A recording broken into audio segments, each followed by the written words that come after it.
So welcome to MSD at Home. Good evening. Tonight's event is with TOI in conjunction with the AA Visiting School Melbourne. My name is Paul Lowe and I'm a senior lecturer in digital architecture design here at the Melbourne School of Design, University of Melbourne. I begin this evening's proceeding by acknowledging the traditional owner of the land on which this event took place here in Melbourne, the land of the Wurundjeri people of the Kulin Nations, and to the traditional owner of the land wherever you are. I pay respect to their elders, family, past and present. So this is the 5th public event of the AA Visiting School Melbourne's lecture series, and I'm co-hosting this event with Mond, the director of AA Visiting School Melbourne. I'll invite Mond to introduce our speakers tonight very soon. So the Melbourne School of Design has hosted the Architecture Association Visiting School for the last 5 years. Each year, we invite a group of AA tutors, both past and present, alumni and talented designers as affiliated with the AA school to teach a 2-week intensive design studio here at the Melbourne School of Design. The Visiting School provides an experimental platform in which students and staff can test emerging design methods, technology, and techniques. And this year, we also extend this mentality towards a different way of teaching online. So I'm delighted to welcome Antoine Vaxelaire tonight. Antoine ran a unit last year here at the Visiting School. He's also unit masters for Diploma 9 at the AA and co-founder of TOI, a creative agency studio based in Barcelona, together with co-founder Adriana Baffa, who's also here with us last year. So Antoine founded Pantopia, an online educational accelerator powered by spatial thinking. And I believe tonight he will be talking about these new platforms. The platform explores territorial instrumental crises through spatial diagnostic and design proposal. So we look forward to hear more about TOI's work. So Mond, over to you. Thanks, Paul. It is an absolute privilege for me to welcome Antoine back to the AA Visiting School Melbourne to give a talk in these unprecedented circumstances. Antoine and I have probably known each other at the AA for more than 9 years, and it's been a wonderful journey to see him and also Aria grow their studio TOI-T beyond the AA, which uses the tools, criticality of architectural thinking to domains beyond building, like political, social, and cultural agendas. I'd like to say that Antoine's presentations themselves are architectural constructions, and the way that he highlights pressing issues of today and raises critical elements in digital architecture is super relevant to what we're looking at with the AAVS in Melbourne. Recently, Antoine and Stefan have started their own little journey as a cross-shoot and offshoot from the AA called Pantopia, which I'm sure he'll talk about today. So without further introduction, I will pass the screen to Antoine. Thank you very much, Mond.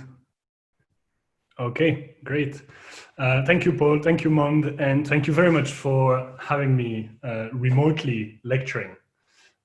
Actually, just as a quick prelude, the remoteness of it is for me really nice, because last year when I came to Melbourne, I discovered it was plain winter, and coming from Spain, that was kind of difficult. And now I'm still in summertime. I'm actually on a small island in Spain, so it's quite fantastic to lecture from here. So the whole remoteness has some benefits, apart from the catastrophic situation, of course. So let's jump straight in. I'm going to speak today mostly about the work I do in education, so as a tutor, through workshops, visiting school, or the year-long unit I have at the AA with Stefan.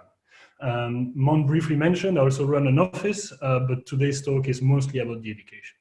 And not only the education in general, but very specifically about a concept that I've been using quite a lot, which is the one of Pantopia. So I'd like to say 3 things about Pantopia before we jump into the subject. The first thing is that Pantopia is a necessary update. We'll see why. It is also an alternative movement. And finally, Pantopia is fundamentally powered by spatial thinkers. So let's start with the update. Before we speak of the update itself, we need to pay tribute to the creator of the update. So this is Michel Serres, French philosopher who sadly passed away last year, but he's really dear to my heart. He's been shaping my, let's say, intellectual thinking for the past decade. And it's important because Michel Serres has always been advocating since the 1960s, through all his books and lectures, for society and institution to rapidly update with the technological advancements we go through. Because he understood really well that the technological advancements we go through have a direct impact in the minds of every single individual. And therefore the institution need to react and respond accordingly. And so he's been advocating for things that, he's been advocating in the 60s for things that we're only speaking about now today. Yeah. And so he's done it through many means, but one that has really touched me is this book, in which he introduced the concept of Pantopia. Of course, Pantopia, you will have noticed, has a direct etymological link with utopia. Yeah. And utopia, as you might know, was invented also as a theoretical concept by the man you see on the screen now, which is Thomas More, 500 years ago. Yeah. And utopia essentially meant for More an imaginary place that is unreachable, a sort of non-place. Yeah? And you've seen utopias many times, I'm sure, through either your education or in books, because it is part of a collective memory. Utopia are always depicted as this faraway land that hold a sort of ideal version of our society. They're always made of radical optimism, as if suddenly out there, everything was perfect, whereas here it was not. A sort of necessary dream to have. Well, this is why it is fundamental to update that concept. So this is the drawing that accompanied the book of More 500 years ago. And for architects, it's important to look at it because it is essentially an architectural construct, an environment, a territory, and a built environment. And so why I say that it is a necessary update. So it is not a rejection of utopia, because utopia has been very strong at helping us shape certain environments. But it is an update because we now need to understand that we don't want to think of imaginary places, but real places. And we don't want them to be nowhere, but everywhere. Yeah? And I don't mean this in a sort of cliche way. I mean this very literally. So More, when he created Utopia, it was first a critique of the European society on all its levels, and then a sort of spatial architecture proposal on a remote island. So we need to keep on critiquing the way More did, but now the critique needs to be much closer to us. This is the work of a student at the AA, which is looking at the problematic of enclosure in the built environment. Essentially, when you close off very physically certain areas of land that become inaccessible to certain people. So first, we need to keep on revealing these problematics. Yeah. And second, we need to understand that the spatial construct in response to the critique is not one in a faraway island, but one on every corner of our streets, on our rooftops, on our windows, our backyards, our parkings, our schools, our homes, our offices, but anywhere where we walk every day, on every single square meter of our built environment. The video you look at now is a student called Vaxelaire who started to infill all the leftovers of London for a civic infrastructure. So that was the update from Utopia to Pantopia. Yeah? Now, if you think of Utopia as a spatial construct, if it is on an island, by default, you need a way to reach that island, a boat, maybe. And by default, not someone needs to navigate that boat. A sailor, a navigator, an explorer, someone, even a team. Yeah? So now the question remains, if we update to Pantopia, what is the mean through which one reaches Pantopia? What is the equivalent of the boat, let's say? And then who navigates the boat? Yeah. And this is really the question I ask when I say that Pantopia is an alternative movement. We need to rethink how we navigate and move through our built environment. So before we go to the proposal I make on movement, I'd like to look back a little bit at history. And at the end of the 19th century, Baudelaire proposes actually a similar concept. He says, the modern city of Paris is changing so rapidly, yeah, with many inventions happening, that suddenly we see a shift in the behavior of individuals. So he saw that people started walking slower in the streets, and they seemed to walk without purpose. And so he invented the idea of a flâneur. And so the flâneur is, again, a sort of paradigmatic individual that navigates the city, but in a completely different way. So he changes his relationship to knowledge, consumption, his peers, his institutions. Yeah? As architects, of course, flâneur is important, but more important is the idea that flâneur came along with the arcade, which you see a picture here. So the arcade is a new typology, so that came through a new technology. So cast iron is invented, therefore we can build such spaces, and therefore an individual appears. So you see there's a direct relationship between the technology of a material, the spatial construct that comes with it, and then the individual that navigates through it. Yeah? So that sort of triptych logic is the one that we found in Utopia, is the one we find in Paris, and it's the one that we find famously in the 20th century in America. The invention of the skyscraper as the new technology directly creates a new individual, the gazer or the voyeur. You can call it however you want, the French way or the American way. But the concept is the same, is the idea that now through the building, through a device such as a camera, an individual can start looking at his co-citizens or neighbors without them knowing.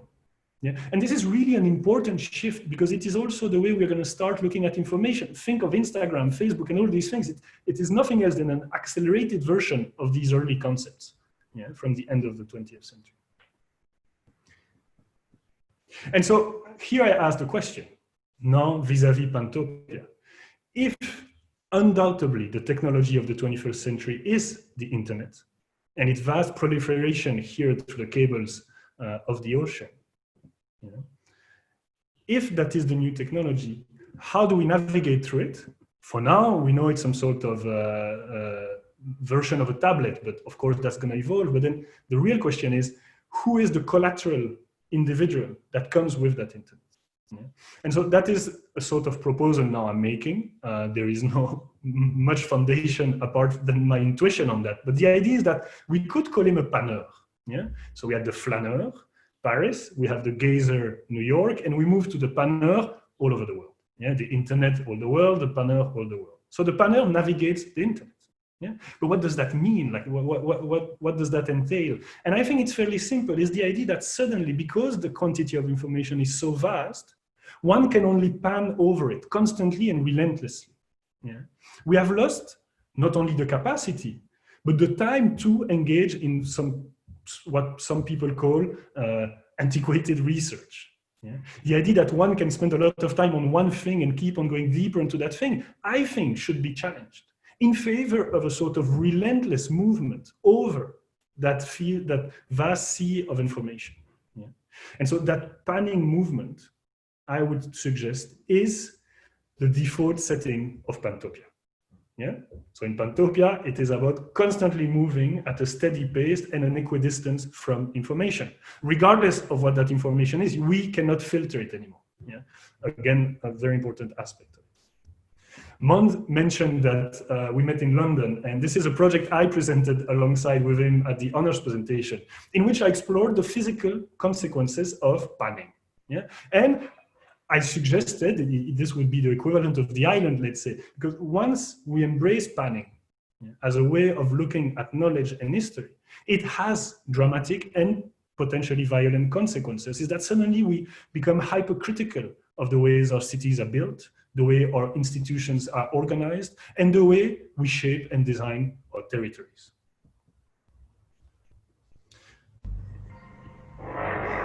This is a small video I want to share. Mind game. It is the thing of the planet.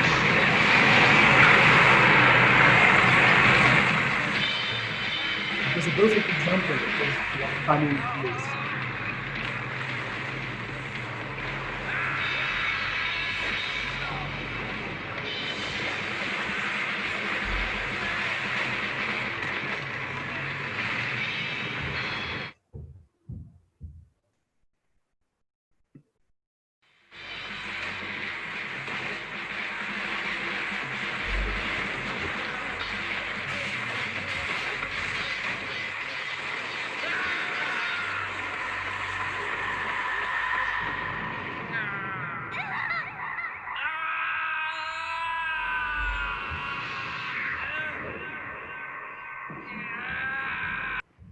So I really enjoy this video because you can really see some of the concept in the crudest form, let's say. Of course, the wave coming at these people is the future, let's say, yeah? in a kind of its most naive version. You know, it's a large mass of unknown territory. Yeah? And then the little boat we are in is the institutions we rely on to operate within that world. Okay, they have a specific shape because they could have another shape. Yeah? And these individuals are relentlessly, driving towards that future, non-stopping with intense energy. But then, of course, that energy breaks the boat. It literally shatters the institution.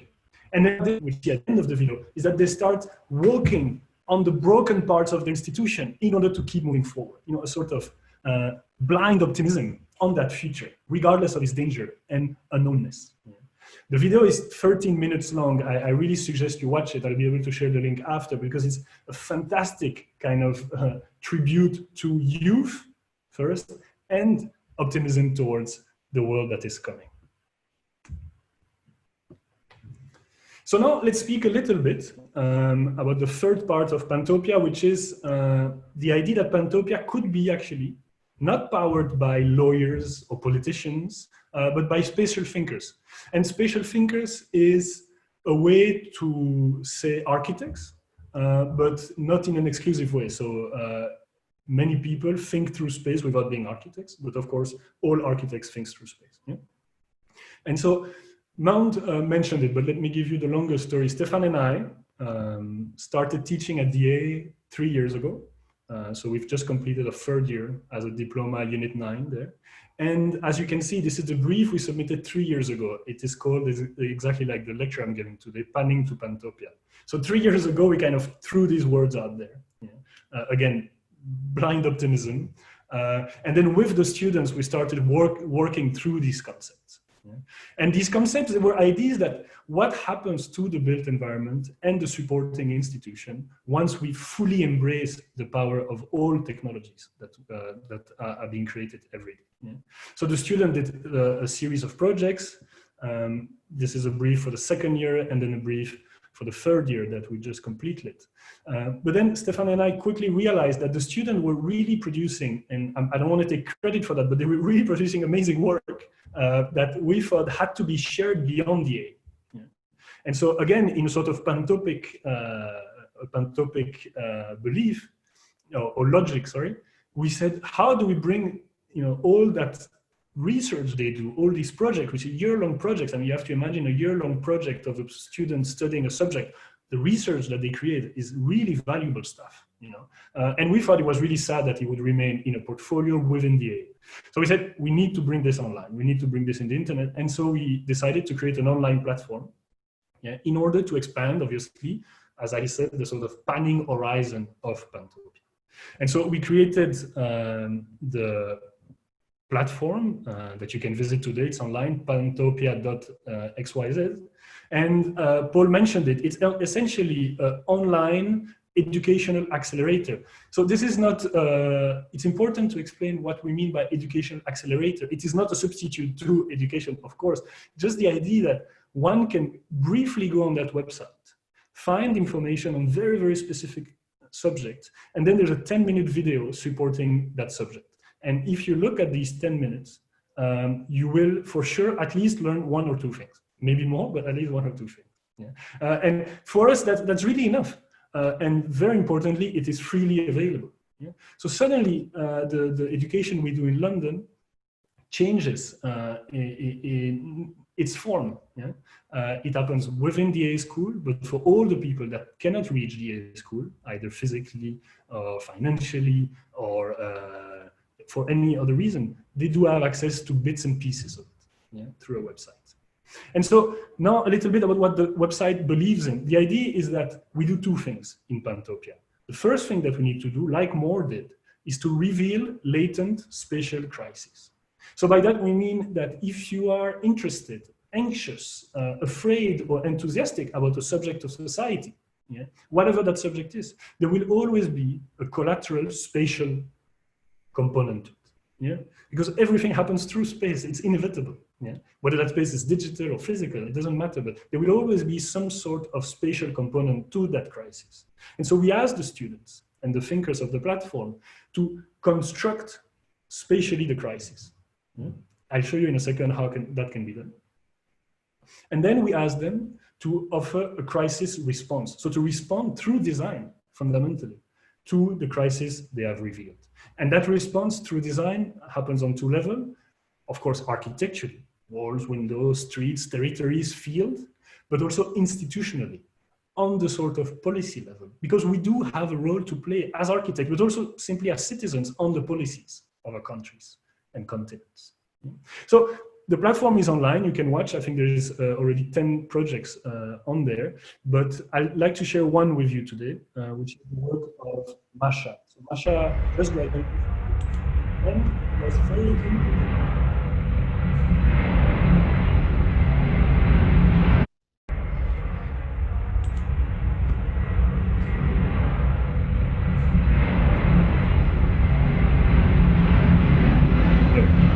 Sorry about that. So Masha was interested in, there we go. Sorry about that. Confusing my slides.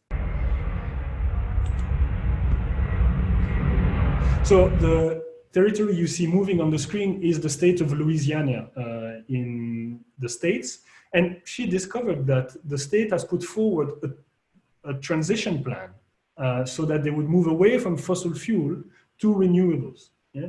And she kind of digged through the numbers so hard and found that if we were to actually physically do what the policy says, yeah, it would require a certain amount of wind turbines, solar panels, and everything. And that if we were to put one wind turbine on every possible spot of Louisiana, onshore and offshore, we would only reach 5% of what they ask. So this is not complex. It's basically a big lie, okay? That possibility of a transition in the state of Louisiana, in today's course, is physically impossible. There is not enough square meters on land or on sea. So, and we are not speaking, we are missing 3%. No, we are missing 99% of available land in order to fulfill that transition. So obviously a huge problem. Yeah? Obviously a huge problem. So her work first focused on very precisely, yeah, through mapping, through various maps available online, through mathematical function, through reconnecting information, like deep investigation, she was able to prove that, which is the fundamental first step. And then, as I said, she had to propose a design response.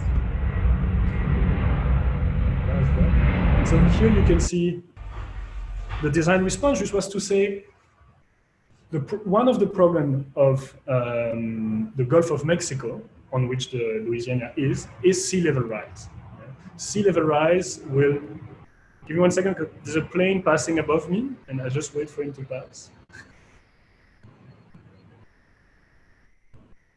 There we go. I don't know if you could hear that, but I could too loud. And so the response of Masha was to, you saw at the beginning a sort of colorful map, which is, she started mapping, very precisely with data available online, the toxicity of a given city in the state of Mexico. Every single building, she tiered them apart, slab, walls, windows, ceilings, foundation, and made a taxonomy of the level of toxicity of each element in that building. Some sort of deep, hardcore, toxic 3D model of an entire city. And that has allowed her to suddenly understand that when the sea goes up, it will touch toxic material that will heavily damage, for long term, the sea environment. And so the city had to be dismantled.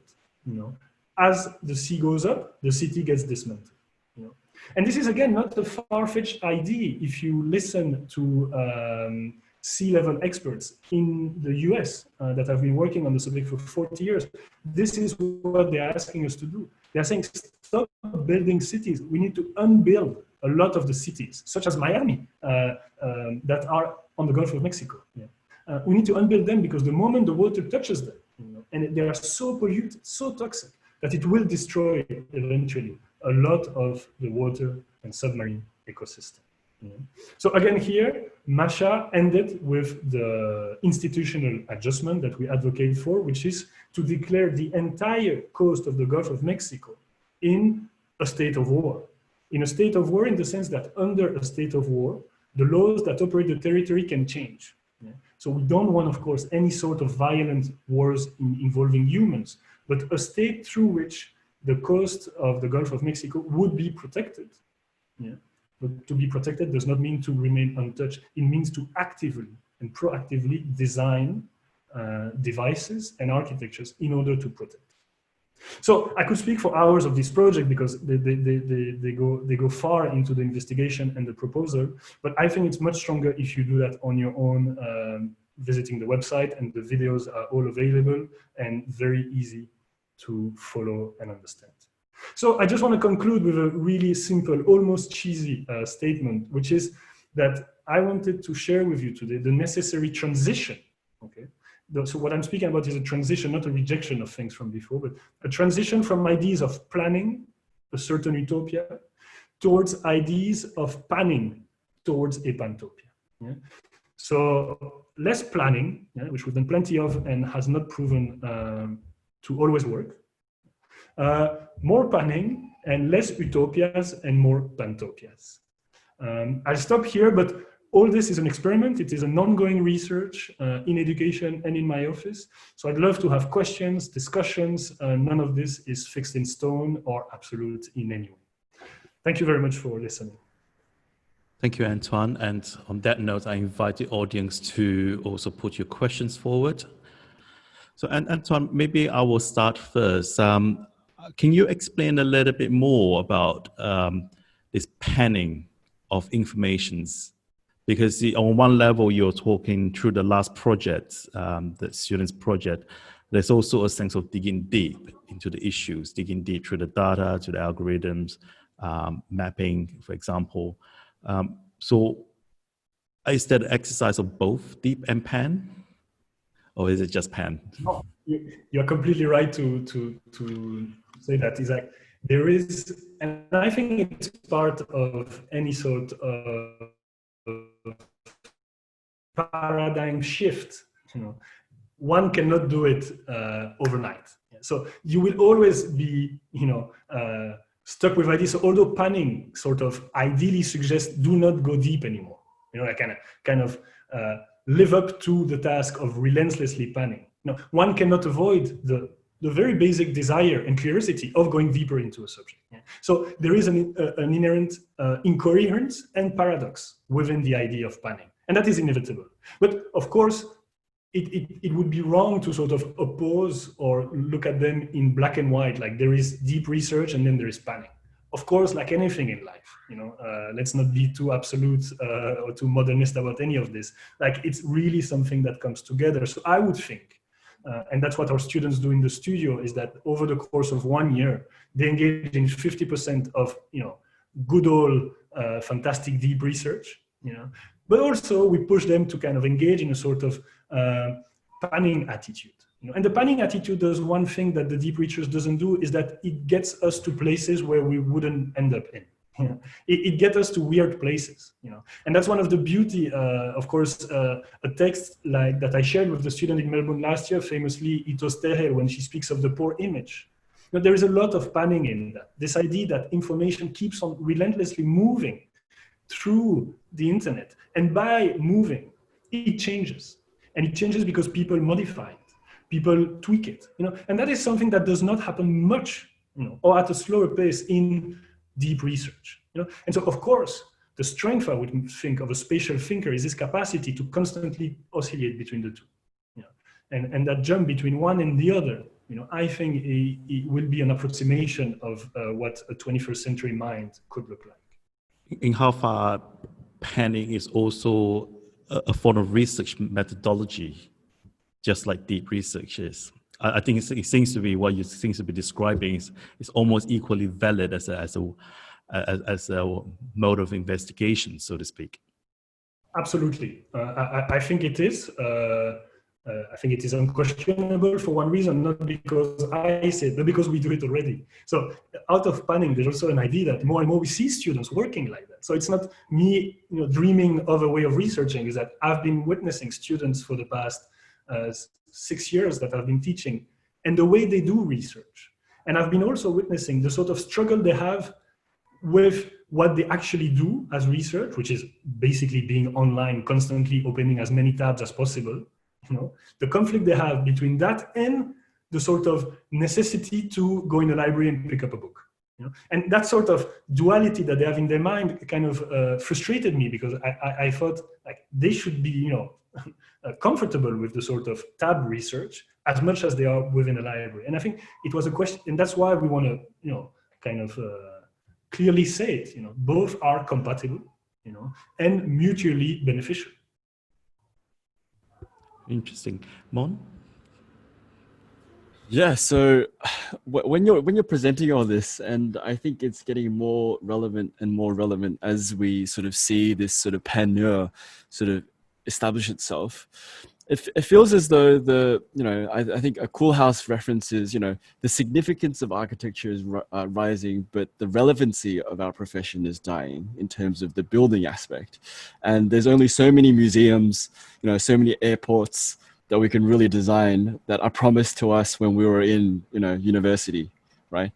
So it's quite interesting how you're navigating through all this territories as well as information as a spatial thinker. I guess my question would be is, how much agency does it actually have? Like in the walls of the AA, we talk about these projects quite romantically, almost like a utopian project. But once we go out into the real world, how much policy do we actually change? How much can we actually do? Because it's a skill set out of our reach, right? And I think maybe it's more of a comment as well, in terms of maybe it's a call to arms of architects to rather look at just, plumbers and project managers, to actually talk to politicians, as you have in your previous projects in TOI-T. But I guess from your experiences, what would you advise students of today, as a panure, as these projects that you're seeing in Pantopia, where would they start, or how could they even do this? Maybe that would be good to let the students see or understand. I think it's a great question, Mond, because it is, of course, the sort of the elephant in the room. One cannot advocate for architects to do something else and then leave them at that. Like there is a necessary methodology or suggestion of how to do that. And I can only speak of the brief experience I have and I have seen. So I'll share a few stories. But before that, I just want to comment on what you mentioned of Coolhouse's sort of critique, that there's that many buildings or museums or train stations or hotels to be built, or fake cities in the desert. Yes, that's true, but there's so much to be done architecturally. The problem is that nobody is asking us to do that. There is no competition to do architecture of submersion, okay? Which in sort of meter squares of necessity is insane. Like the quantity of architectures that need to be thought through because of the quantity of built environment that will be below water within 60 years we're speaking. So nobody's putting that brief out there, nobody. Yeah? And nobody's paying for it, obviously. Yeah. And so I think that is the first thing we need to understand, is that the competitions, of course, represent, for museums and buildings and stuff, only represent, a tiny fraction of the potential we have as designers. And the question is first there, like we need to shift our interest. And I think it's happening like dramatically. We can see it, many firms around the world. I think our generation, and even, the people I see graduating now have a complete disinterest in institutions such as a museum. They have an interest in the institution to reinvent the museum, as a product, but not in the building of the museum. And I think that's amazing. So honestly there, I think they're doing it already. It's being shaped little by little. Now, more precisely in Pantopia, how do we do it? So we ask our students always, for the last, let's say 15% of their projects, to go out in the sort of real world and speak with people directly involved within the crisis. Yeah. So to give you an example, and that Mond is a way, I think you're right, we don't know how to write policy. No, we are not policy makers, and we should not try to be. We should stay architects and focus on what we know how to do. But that doesn't mean we cannot share with policy makers. So we have a student who has done a fantastic project in Poland to propose a transition from coal industries to recycling industries. Yeah? You will see it on the website. And so she contacted two persons at the end of her project. One is a sort of private investor who is buying old coal factories to put housing and other things. Yeah, I think that was it.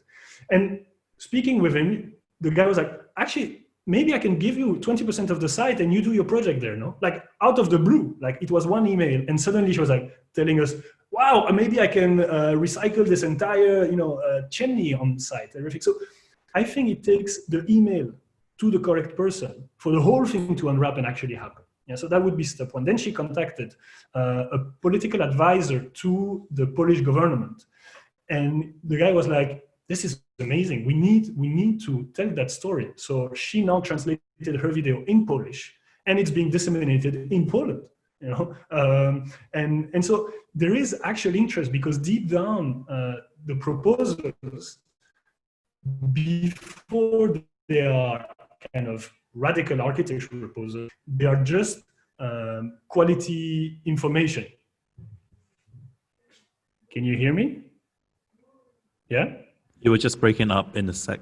If you repeat the last sentence, I think the audience will be able to. So I was saying that the reason a political advisor to the Polish government might be interested, it's because before they are sort of radical architectural proposals, these projects are quality information about current crises that, regardless of the political spectrum, they are interested in. And that's where we have a role to play, obviously. That's a really interesting notions, because I'm wondering how far the role of the architects in this instance, in this particular narrative with the students, as a catalyst for either a crisis is not yet known, I guess, or a crisis that will emerge at some point. So, and you were talking about in your teaching about the role of architects, the notion of policies and spatial policy. I guess my questions will be, and also kind of relating back to what Mond was saying earlier, how far that we actually have the power to. I mean, I think in the AA we are very, there's always a tradition to kind of to be very provocative with events, with crises, and architecture. Proposition as a kind of a provocateur of thinking, right? So, and I'm wondering how far what you're doing are also embedded within the tradition of that, on the AA sense, the sort of provocations, and also in how far, but in this instance that you're talking about, it's actually emerging into something that's actually fairly real. I think that is a kind of interesting shift. What's your thought on that? Yeah, no, I think you're right to mention that a project like Pantopia, I think, would have been very difficult to do anywhere else than at the AA. So I think the AA is, of course, an environment that is, I was there as a student, and I always say it, it changed my life, like literally. It actually changed my life in the sense that it changed what I do every day. Not because I became an architect at the end, but literally because I think differently of everything I see, thanks to the A. So the A, you're right, has a sort of provocativeness coming with it, but I wouldn't emphasize on the provocativeness. It has a sort of liberty or freedom coming with it, an intellectual freedom coming with it. And I think when you give intellectual freedom to students, provocations come out of it.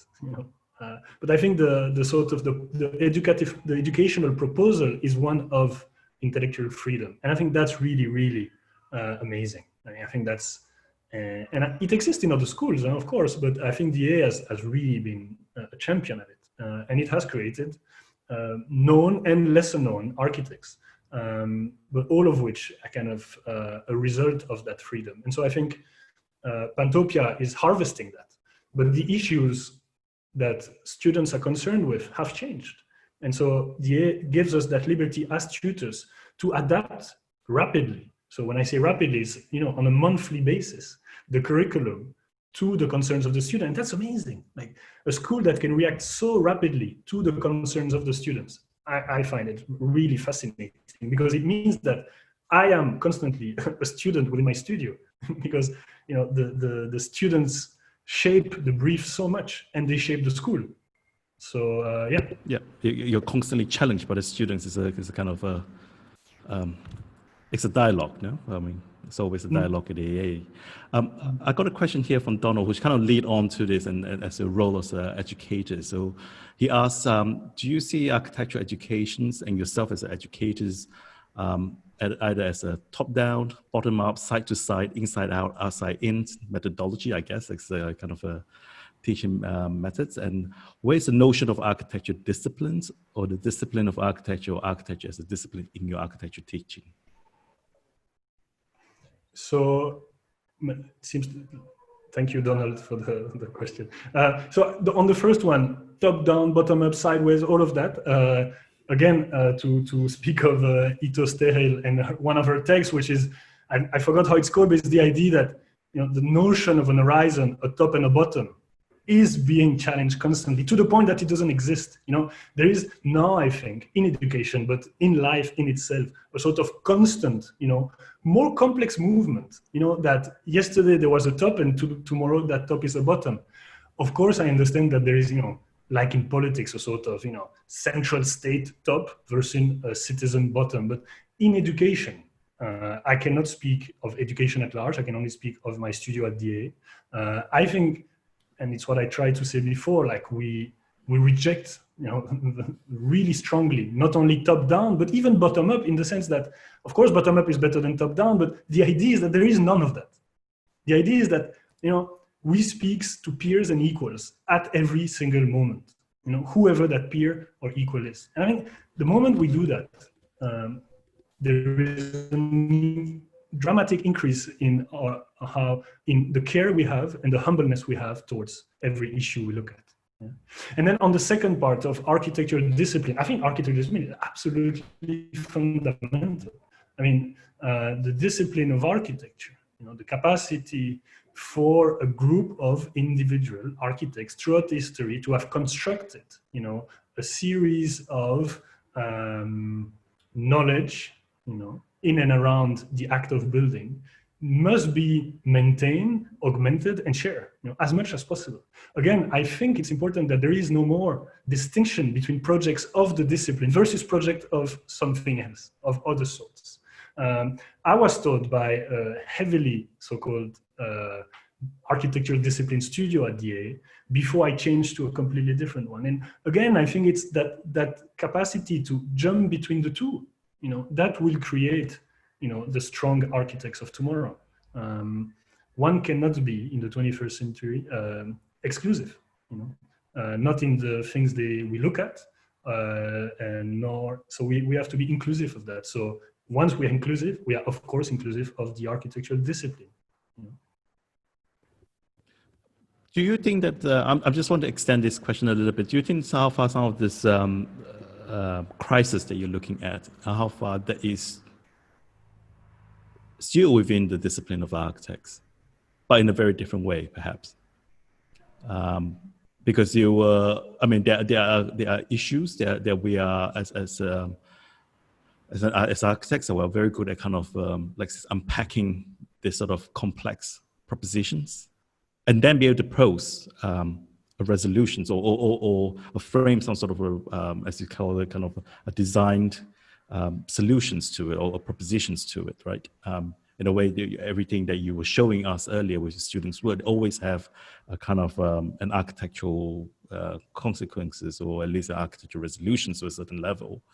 So how far some of the crises that the Pantopia are concerned about is about exposing that and also including them within the discipline of architects? Yeah, no, I think I don't have a absolute answer to that, but more what I would think is that the way I see it is that at least in Pantopia, in the unit at DA, we try to focus on, you said consequences, but we call it the collateral damages of architecture. And we are very interested in that, in the sense that it is very important. We know people know that. We are not saying, oh, this is new and let's do that. No, but we know. But it's important to look at, study, and see if we can change that. So when one implements a building in a city, in an environment, it has inevitably collateral consequences. Yeah. The question is are we sure that most of the time these collateral consequences are beneficial more than damageful? And I think a lot of the things that have been introduced in many environments have been creating a lot of damage. And so, not to critique what has been done before, but we are trying in the studio to see, is there a way for us to design not only the piece that is inserted, but actually to design as well the collateral benefits that could accompany that piece. And once we look at the collateral effects, the piece itself change, and that's why it's interesting. Then potentially the discipline will change as a disciplinary piece of work, because we've added this sort of, I don't know how you call it, but when you when you drop a stone on water, the ripple effect. Once you include the ripple effect as part of your design, you fundamentally change the creator of the ripple. Yeah? And so I think that's how I would answer this, but I know it's fairly vague because it's in the making. I wanted to just ask a question about, when you said that the gazier was has come out because of the buildings, and in a way the architect designed the buildings, and now the sort of pano has come out. But should architects then design websites? Should they design UX? As a form of, we constantly you get asked these questions like, are we just becoming gaming designers, or are we just becoming UX designers because we're so embedded in this technology now? And I wanted your, opinion about this, because I'm finding more and more our skill sets diverging from the built environment and becoming more sort of intuitively learning about the digital environment, and code has sort of replaced bricks. And I feel like, I just wanted to ask what your, opinion about that is. Do you think it's a, alarm bell that, we shouldn't, lose this ability, or should we really embrace it with open arms? I think for me personally, I think, as you said, inclusivity and, the architects of tomorrow might look very different to the architects today by embracing all this technology. And I think the word architect should be expanded, because I feel as though once we get into this physical and digital world that we're emerging and coming into, it might be quite a interesting or weird hybrid of the two, that our skills are also digital craftsmen that we can build and that we can also experience. So I just wanted to know your opinion and how you are actually treating it, or how you actually investigating it in Pantopia as well. So just on the comment of maybe I think you said the screens have replaced the bricks or something like that. I think that's actually not true to a certain extent, because, or actually no, it's true, but it's not new. As in, we shouldn't think this is an issue of our generation. Actually, I think the architect has become digital in a way a long time ago, probably in the 16th century. The moment he became a designer that operates from a studio, and he's not a builder on site anymore. So I think the brick concerns the brick builder and the builders, not the architect directly. I think now the architect, for the few hundred years, has been engaging in a different process, which is as remote from site as a screen is. So I think in many ways, the situation we're living in is not very different. So where it's different, and you're right, is in the practice of that architecture.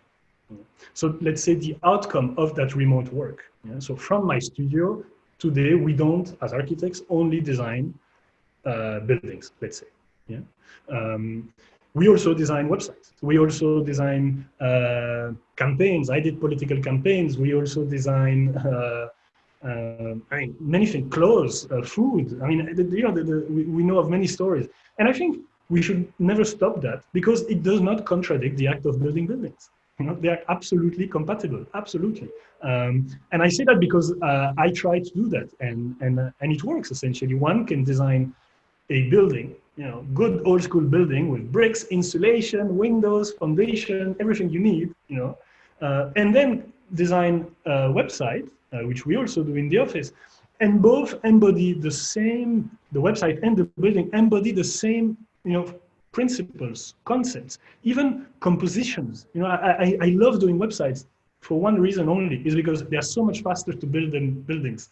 Yet I get to test my ideas, certain ideas of how to place things, like one would place a window on a facade, well, one places a text and a window on a website. So there's so many overlaps. There are really so many overlaps. Take it to politics. I mean, politics is, I think, is amazing. Like we tried to do a political campaign, never worked, but it was really my dream, because think of it like just the placement of a stage where the politician will deliver the speech in a city. Like, it's such a powerful thing to do. And they usually do it in front of iconic stuff, like really low level referencing, in front of the Eiffel Tower, in front of that guy, etc. But if you engage in that process, suddenly you could design a campaign which is only about the placement of the politician within his own city. And the choice of that place can only be made by architects, because he has the knowledge of it, the material behind the politician, the angle of the sun at that specific moment. And once you put all of that architectural knowledge in the political campaign, the campaigns becomes more spatial, and I think to your question, please, let's make architects design other things. Yeah. And that will never contradict the fact of designing buildings. I was going to say that, in a way, architecture has always been virtual, like we're always constructing these virtual images. I think that what is interesting today is that those virtual images don't just reside on paper anymore. They're residing in different forms and mediums that we can experience them differently. And I think that's quite exciting for an architect, because it means that it doesn't necessarily have to be built to be experienced, right? And I think we should really, adopt that and believe in that what we're doing spatially, because I think we have what we can summarize is that architects are able to distill complex information into clear, subjects or proposals. Secondly, don't disregard the spatial intelligence I think that there has. There's a sort of, intellectual, activity that happens within, policy and all that, but there's also spatial intelligence that we sort of learn throughout our, architectural careers that could actually play quite beautifully, because we're physical creatures, right? We're spatial creatures. We have to walk around. We have to get food, watch movies, all that stuff. But I feel as though that, moving forwards, we should embrace all this technology rather than being fearful of it, because a lot of, architects, I think, are quite scared about this movement, especially the ones that are still, in that age of building. And I see that they can live in the same world without having to, choose one or the other. Mond and Antoine, I mean, it's quite interesting, the conversation, because what you kind of described are essentially all within the discipline of architects. I mean, that's what we teach a lot of our students, all these issues, not just techniques, right? I mean, so it's kind of interesting that how far some of this issue that concern that you were addressing, using spatial knowledge to deal with either with the crisis or with UX or placing windows on the website design, all rely somehow kind of falling back to the architectural disciplines of compositions, of organizations, and many others. I mean, I think that's a kind of interesting way of thinking about approach towards other disciplines from an architecture point of view, because we talked about this yesterday as well with Lara and Frederick from Space Popular on this notion of disciplines. I was going to say, I'm sure yesterday you had a great conversation with Fred and Lara about what you mentioned, Mond. I think that they are far more advanced in that thinking than I am. Just on what you mentioned, I think, Mond, the idea that the image doesn't have to be built. I think, again, to respond to this disciplinary discourse, I think the discipline of architecture has been really good at that, actually, on treating both built or unbuilt stuff, as part of the discipline and as being valuable. So, the discipline itself was concerned with, the knowledge embedded within these drawings, whether they were built or not.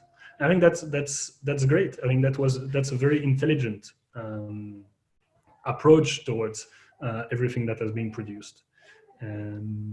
And that's Yeah. why you're doing Pantopia.xyz, right? Like that's the whole sort of fundamental existence of it as well.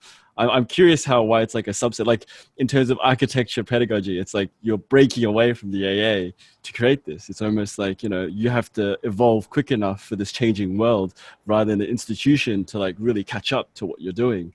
And I feel like that's something that we should maybe also discuss. But I'm curious to see how Pantopia will play out in some of these like Trojan horses or these like, you know, critiques that, you know, that we're making about these worlds that maybe will in the future get picked up. Because, you know, in a way, architects are always a forward-looking, you know, profession, right? We're always trying to predict what's going to happen. We're always trying to see how, you know, what technology is going to be like. In a way, we also invent the future. Right, similar to what the architects were doing in the AA in the like the 80s, right? They were stuck in rooms drawing, you know, none of it got built. But once technology caught up, all of it started being built, right? So I feel like, Exactly. you know, we're in this time right now where we're locked up in our screens, you know, all around the world. And then maybe one day we who knows, we might be in one massive MMM or, you know, game that we'll experience together.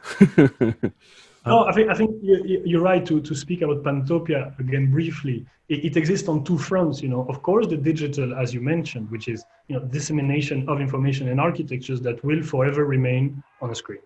Yeah, but then the spatial thinkers behind that information, you know, we really push them and hope for them to be embedded within physical, real territories in which they can implement change. Yeah, and therefore their projects become a key to a door. You know, they are taken seriously because they have that video with them.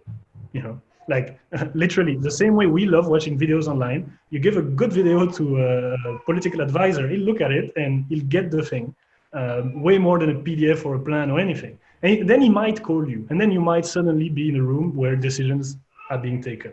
Yeah, and that's really where we hope Pantopia we will be in the coming years. You know, is that to open a few more doors for these spatial thinkers to enter. You know, and that would be, I think, at least for me, a huge step forward. I think this leads to, I mean, Donald Bakes has also kind of built on your other earlier kind of discussions on questions, but this one is much more about the notion of how do you produce authority. And I guess I'm just going to use it to kind of slide on to my question as well, and how far the website, as you call it, is a way of building authority on the topics, and also as a way of building expertise around the issues of crises and design. Do you want to talk a little bit about the notion of authorities? Yep, absolutely. And my first answer would be an intuitive one, which is I hope we are not engaging in so much authority through that website, because I think to have authority within and around the subject basically takes time. I think one cannot accelerate that. Yeah, so it might be an educational accelerator, but it's not a time accelerator. So and it doesn't want to be, and we don't want to suggest that in any way.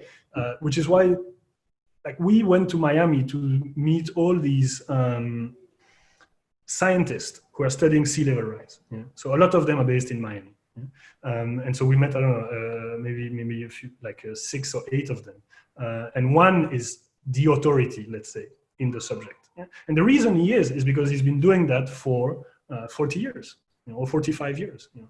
And he has been lectured and studying and crushing the data and disseminating the information. And it's that singular person with his team has been doing that and doing that and doing that. And so, of course, he has gained an authority. You know?